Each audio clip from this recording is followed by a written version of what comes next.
Good morning, everyone. So networking. What have you been doing all of COVID, folks? I know that I've been networking, but of course, everyone has these weird ideas about networking and that guy used to just hand out a million cards to us. And we were turned off by that, right? But there's a right way, there's a wrong way. And now that we've moved into a very new era, there is a new way. So, foundational networking, creating know, like, and trust. How do you do that for extraordinary success? Today on 10 at 10, we're going to share some ideas that can help your business move forward. Of course, I'm Paula Madison Sierra, owner of Power Marketing SF and the host of 10 at 10. My continued mission statement, guys, is to simply introduce you to my great and fabulous networking partners and share their skills as well, their knowledge as well, because marketing does not work unless it's paired with great operational practices. So today, my guest is Frank Agin, thought leader, previous attorney. He's going to share that one with us. Founder of and president of Amspirit Business Connection, a networking franchise, and the author of the book, our title today, Foundational Networking. So he's going to come on and share some great ideas with us. Frank, thank you so much for being on the show today. Tell us a little bit more about yourself and how did you get from there, attorney, what the heck, to where we are right now? Yeah, I think we all end up where we're supposed to be, right? Exactly. I live in Columbus, Ohio. I actually grew up in Michigan, but I came to Columbus, Ohio to go to law school back in the mid '80s. And I have a law degree and I have an MBA from Ohio State. And I left there and I got a job as a tax consultant, a tax attorney with a large public accounting firm. And it was a great job. It was great pay. It was great everything.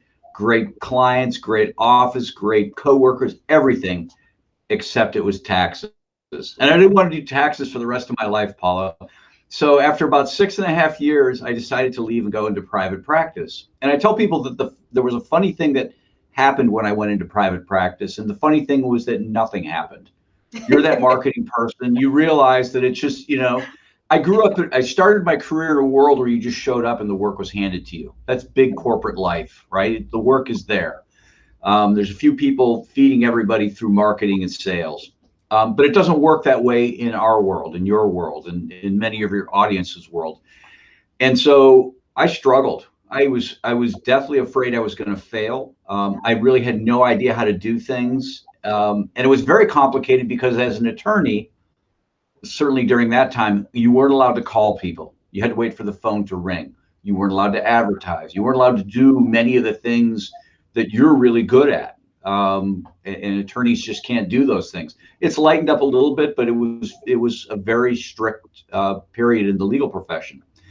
So I sat around and organized pens and pencils on my desk and created forms and procedures for clients I didn't have. And I tell people at one point getting down on my hands and knees and not praying, but jiggling the phone cord because I was so sure that the phone wasn't ringing because it wasn't hooked up.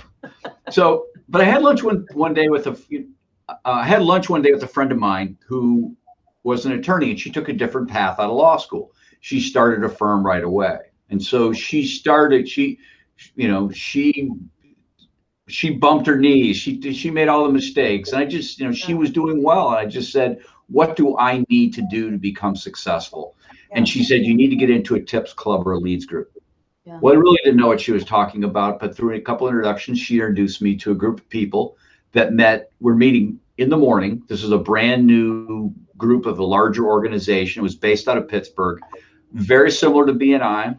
I know you're familiar with that. Many of your listeners are familiar with that. And immediately it made total sense as I heard it explained, because I could raise my whole world up by helping other people and just trying it would back to me. So I really doubled down on that and became that chapter's first president, did that for a couple years. And then I became the organization's first, what we'll call franchisee or licensee was the technical term. And then I bought it out in the early 2000s and decided to stop the practice of law. I wanted to help people not through the legal profession, but help them become more successful through networking. And so I really became a student of what we'll call networking, professional relationships. And that led me into reading a whole lot and thinking about, why does this work? And why Yeah. is it not working here? And there are reasons. Yeah. And that led me to write the book Foundational Networking, just to kind of pull together all my thoughts as to what's really important with respect to this networking thing. Yeah. What I've realized, Frank, is that you know, folks' approach to networking has a lot to do with their opinions and their foundational ideas about success and money. It's supposed to be X, Y, Z, and that's it. Salespeople are bad. This is bad. There's a whole. Last week I did a show on marketing and sales, and that they're the same thing. If you're looking for funding for your business, you need to do some sales. And sales could cover quite a bit. Part of that is Mm-hmm. your networking effort and your relationship building, you know. But I think that guy who used to hand out his cards to a million people really messed it up for a lot of folks. Then he Yeah. would spam you, you're like, I have no idea who this person is, you know. Yeah. What's folks stepping into this world? Because again, prior to 2020, I'm thinking, my thought is that there was one approach to networking. I was still trying to convince folks about getting out there and meeting people who got it. But after that point, with this new world that we're in, have you seen a change in how we're approaching our networking efforts? What are you seeing exactly? Well, what I see is that people certainly Zoom has changed things. Technology has changed things. It's not just Zoom. I mean, you're using a different platform, and there's Teams, and there's lots of them out there. So we'll just call it technology. But people are kind of embracing that notion. You and I have never met face to face. We never No, have. face to But face. I feel like I know you as well as people that I see all the time. Absolutely. Um, and I have a stable full of people literally all around the world, and it's really kind of opened up the world to lots of ideas, um, lots of potential clients, lots of potential vendors, lots of information that we might not get Yeah. going to our weekly networking event. And there's nothing wrong with that weekly networking event, um, but this the world is flat. We're all one humanity at this point. It's great. Totally. Now you talk to people in India, and it's like, you know, I, Easy to it do.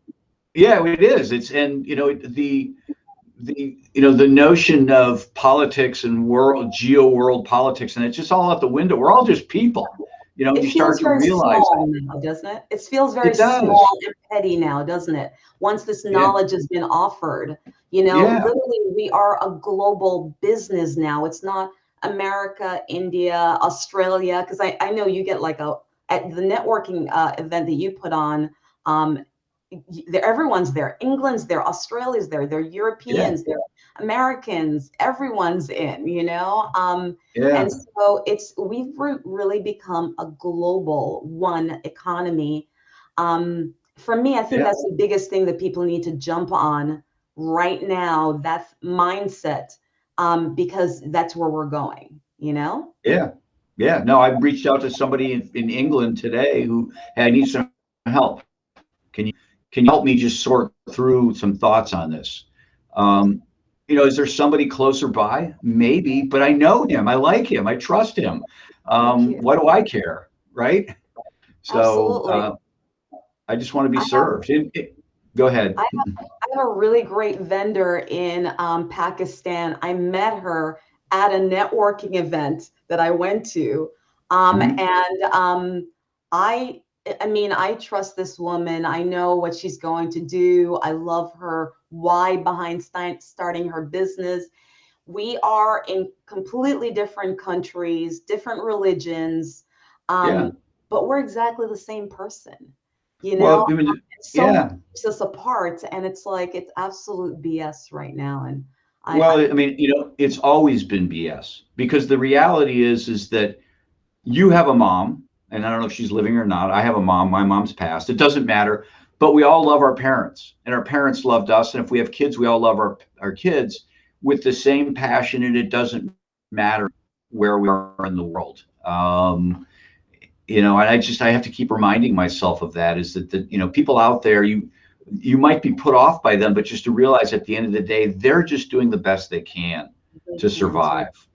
You Exactly. know, Exactly. um, they might be a little misguided and maybe they need a little coaching. Maybe they need a little love. I mean, not in the romantic sense, but maybe just in the, somebody to care about them. And No, no, it's true that though. changes, it changes people to realize that, somebody really cares about me. Absolutely. Um, I was listening to Simon Sinek yesterday, and he said, "Love gives you purpose," and like you said, it doesn't have to be romantic. It could be network. Because I'm loving the networking group that you put together. I'm loving my BNI chapter. I'm loving my Provisor chapter. I am truly loving these people and yeah. how they came from me, and vice versa. Yep. And how we're really trying to help each other build each other's businesses. So I think it's so true Yeah. because It, there are people who don't have a lot of love. There are people who are completely cut off and they've cut themselves off as well. A little bit of love would help everyone, right? So yeah. let, Well, it's so just everyone wants to be cared for. That's all. It's let me simple. ask you a question. Okay, so we're dealing with a very new variation. I think a lot of us perfected it in 2020. It's rolling in hard into 2021. I can see it continuing to move forward. It's taking that basically our old idea of networking, Mhm. structured networking, collaborative networking, rolling it into more of a digital environment. Do you have any suggestion for someone starting fresh out? They've never done this before. They haven't done what we did in 2020. What Yeah. would a I person? always tell people that technology doesn't change how we interact. I guess let's step back. Networking is really a word that means relationships. Networking is kind of the act of building relationships. And technology hasn't changed that. It hasn't changed it at all.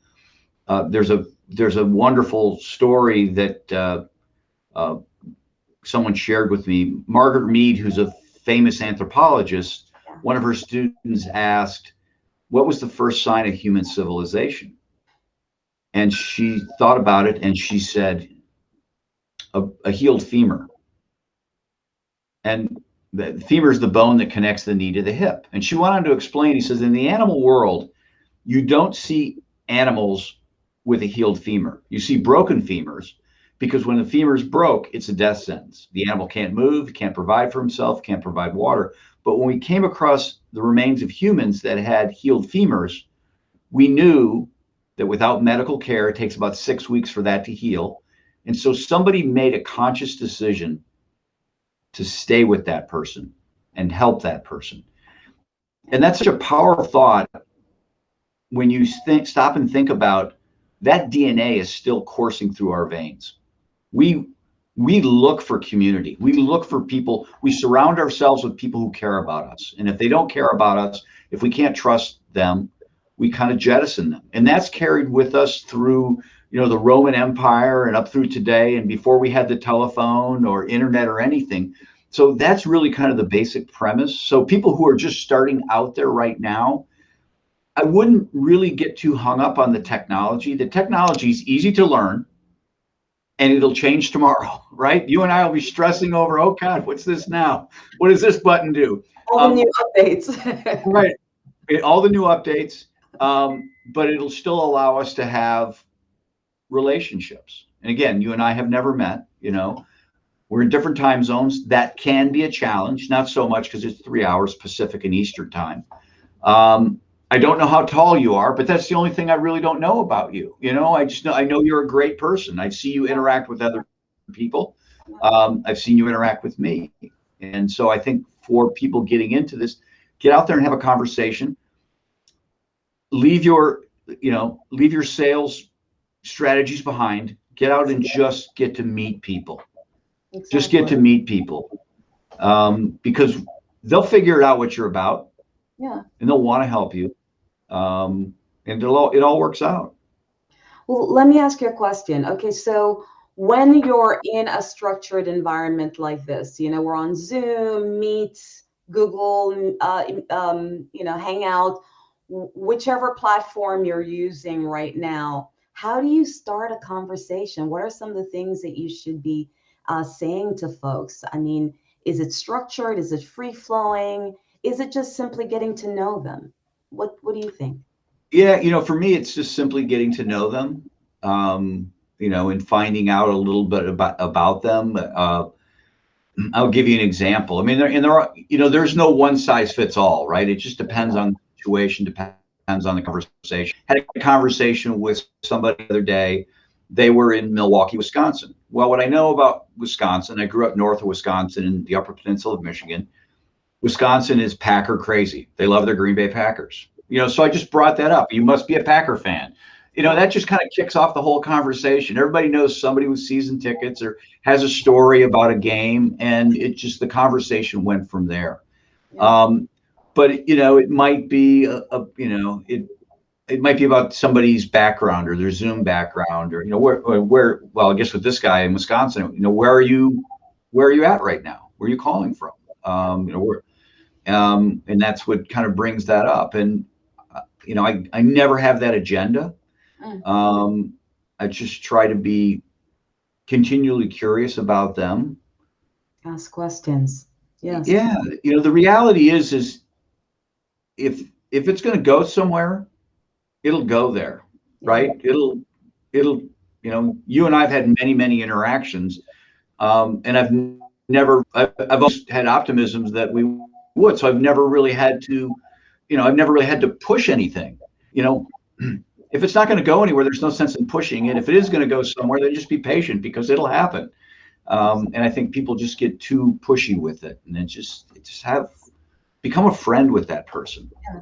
I mean, that's the old school way of doing it, right? It's like you show up as a taker, right? Versus showing up to plant some seeds, wait for it to grow, Yeah, and then harvest. I always tell folks when they ask me what my definition of marketing is, and I always have to remind them it's literally about building relationships with your yeah, customers, your referral partners, and really kind of getting your ideas out there because people do business, as we said, with people they know, like, and trust. yeah, They would rather go with a comfortable route versus taking a chance on someone that they're not feeling so great about. And when they do, and it's still there, that leaves a bad taste that destroys your marketing and your brand because people will talk about it. yeah. It's like taking Well, I that. think part of what's changed is that we have options, right? Yes. I don't need to buy from you because I can find somebody else who does that. Whereas 30 years ago, it's like, oh boy, she's a really good marketer. I don't know anybody else. I don't know who to talk to about anybody else. So we were almost kind of captive. Yeah. Now we can get online and we can do a search and we're connected to people. We can start asking these questions. And I think that's where we'll call old school sales, Yeah. there was only one guy in town who sold aluminum siding, or maybe two. Whoever got you just signed on the dotted line got the business. So it was Exactly. this push, push, push. You know, but it's not Go like with that. him. We don't really like him, but we'll go with him. Yeah. What else do we have? We have no choice. Exactly. So So, how do you take it from there? Is it like a one-time meeting, you think? Because I know with us, we already know how this rolls, but again, someone just starting, what's the expectation of that relationship? It's like, yes, we know you need to at least meet that one time and start the conversation. Do yeah, you think that it's something that they should be planning out?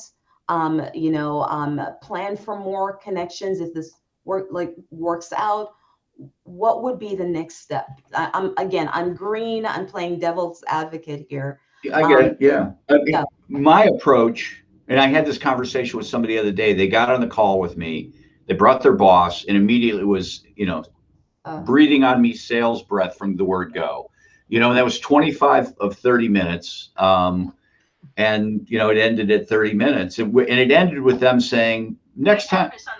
Oops, my phone. Technology. I took it off.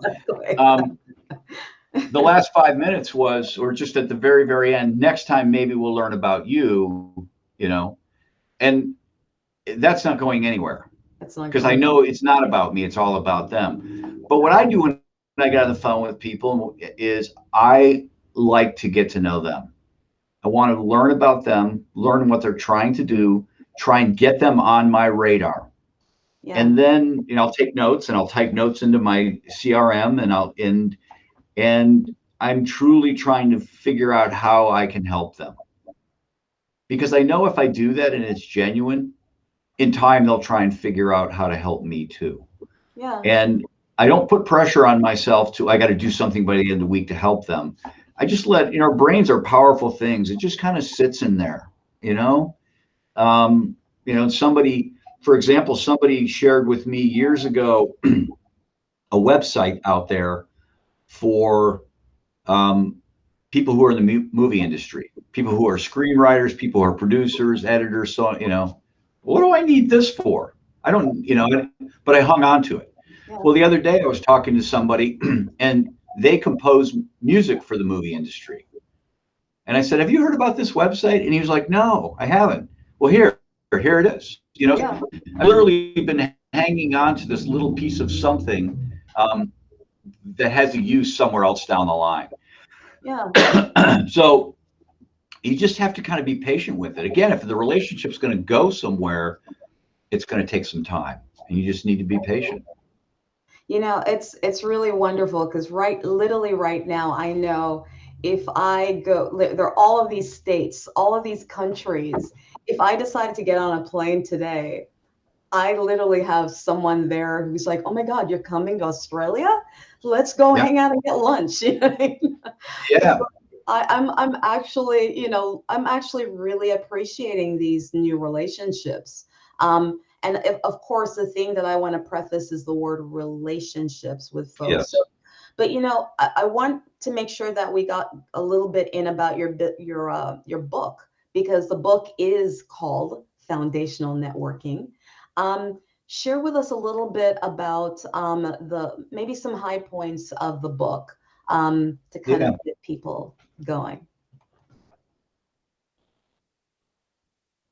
Yeah, as I started out and became the student of networking, and I bought this business, and again, it's very similar to BNI, but I bought this business. It was more of an investment. Hey, this would be fun to do.